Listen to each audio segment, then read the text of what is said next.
Hai, Assalamualaikum warahmatullahi wabarakatuh. Kembali lagi kita berjumpa dengan saya Yetniwati, biasa dipanggil Yetni. Saya mahasiswa Kampus Karya Anak Bangsa kelas 12B. Dosen saya Bunda Wahyu, Pak Indra, dan Om Jet, serta asdos saya Kak Nisa dan Bang Jaro. Semua mereka adalah orang-orang yang luar biasa yang dengan ikhlas menurunkan ilmu-ilmu yang sangat bermanfaat untuk orang-orang seperti saya.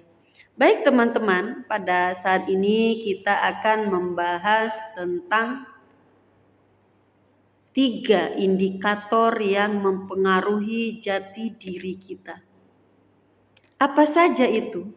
Yang pertama adalah hobi dan bakat kita. Kita bisa mengetahui jati diri kita itu dari hobi dan bakat kita. Apakah hobi kita di situ MC, atau hobi kita di situ bernyanyi, atau hobi kita di situ menulis, itu akan memunculkan dengan alami jati diri kita sendiri. Kemudian yang kedua yang mempengaruhi jati diri kita itu adalah lingkungan kita. Lingkungan kita dibesarkan itu sangat berpengaruh terhadap jati diri kita. Keluarga yang seperti apa yang membesarkan kita, itu sedikit banyaknya berpengaruh. Kemudian lingkungan di sekitar kita itu seperti apa juga mempengaruhi jati diri kita. Kemudian pendidikan yang bagaimana, apakah pendidikannya bagus atau mungkin terkendala, itu juga sangat mempengaruhi jati diri kita. Kemudian yang ketiga yang mempengaruhi jati diri kita adalah amanah. Amanah itu adalah campur tangan Tuhan yang mengarahkan kita untuk meningkatkan kualitas hidup kita. Misalnya kita diarahkan Tuhan untuk mengamanahi suatu organisasi, misalkan kita di situ ditunjuk menjadi ketua atau kita ditunjuk menjadi sekretaris, berarti kita mampu di situ. Nah, amanah itulah yang bisa mempengaruhi jati diri kita. Apakah kita bisa memikul amanah itu atau tidak, itu sangat berpengaruh. Baik teman-teman, selain 3 indikator tadi ada juga yang namanya ruang kosong. Apa itu ruang kosong? Kesadaran memahami peran atau program yang Allah berikan kepada kita. Ruang kosong itu adalah program yang diberikan Tuhan kepada kita dan hanya kita yang bisa melakukannya. Ya, hanya kita yang bisa melakukannya dengan layak dan bahagia. Contohnya seperti apa? Seperti seorang pedagang ya. Kalau teman-teman seorang pedagang atau juga seorang guru dan segala macam. Kalau seorang pedagang, dagangannya itu laris, manis, enak, ya, disukai oleh para pelanggannya, tentu itu berpengaruh sama yang mempunyai usaha tadi.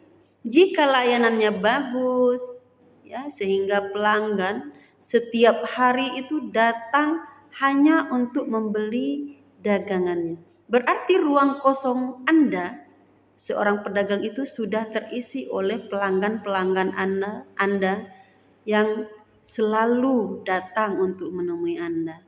Nah, itulah ruang kosong. Baik teman-teman, selain ruang kosong itu, perjalanan manusia itu di alam semesta mungkin teman-teman sudah tahu. Apa saja perjalanan manusia di alam semesta? Yang pertama itu adalah alam rahim. Alam rahim di mana seseorang diciptakan, ditiupkan roh. Itulah perjalanan awal seorang manusia. Yang kedua, setelah alam rahim itu yaitu alam dunia, di mana kita dilahirkan, dibesarkan, dan menjalankan semua program-program Allah tadi, ya, menjalankan, mencari jati diri kita. Kemudian setelah alam dunia, yang ketiga yaitu alam kubur.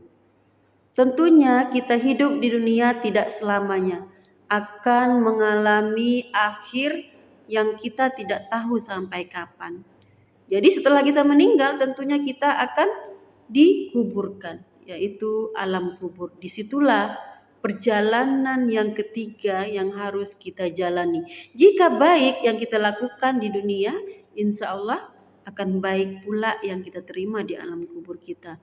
Tapi sebaliknya jika teman-teman di dunianya tidak bagus, ya resikonya juga akan kita tanggung di alam kubur kita. Setelah yang ketiga, alam ruh, ya, alam rahim, alam dunia, alam kubur. Kemudian yang keempat yaitu alam berbangkit. Setelah kita dikuburkan nanti akan ada namanya alam berbangkit, ya, di mana semua manusia untuk dihidupkan kembali siap mempertanggungjawabkan apa program Allah yang dijalankannya. Apakah program Allah yang dijalankannya itu baik atau buruk? Disitulah pertanggungjawabannya di alam berbangkit menuju alam mahsyar, ya.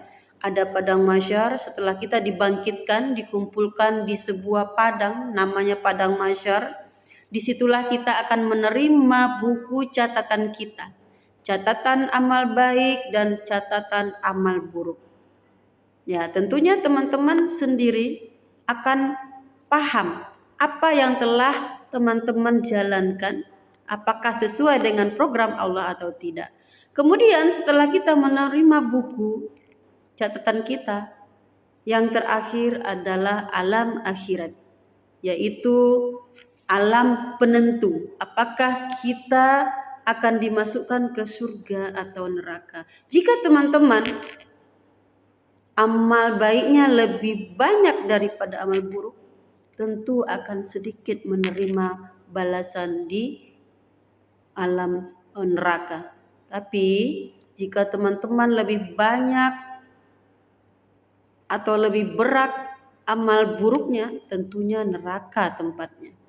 Ya, itulah mungkin teman-teman penjelasan saya pada saat ini.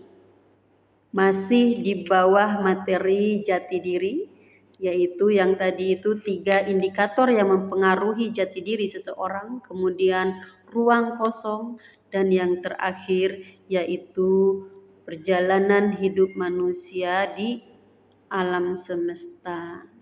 Baik teman-teman, demikian, terima kasih. Assalamualaikum warahmatullahi wabarakatuh. Salam sehat dan sukses selalu.